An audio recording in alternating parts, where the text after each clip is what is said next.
lumalabas ang tunay na kulay ng Vice Presidente bilang isang public servant. Sa pag-amin niya pong ito, na hindi niya i-share kung ano man ang kanyang kaalaman, kung mayroon man talagang kaalaman.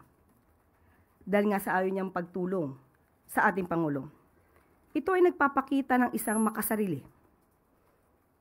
Tandaan po natin, kung ano man po ang kaalaman na mayroon kayo, para sa taong bayan, ito po dapat ay agad-agad na isinasagawa at hindi po dapat ito tina-timing.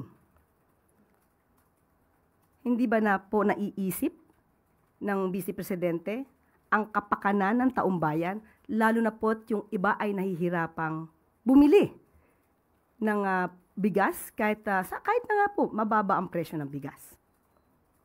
Tandaan po natin, ang paglilingkod sa bayan ay hindi isang laro.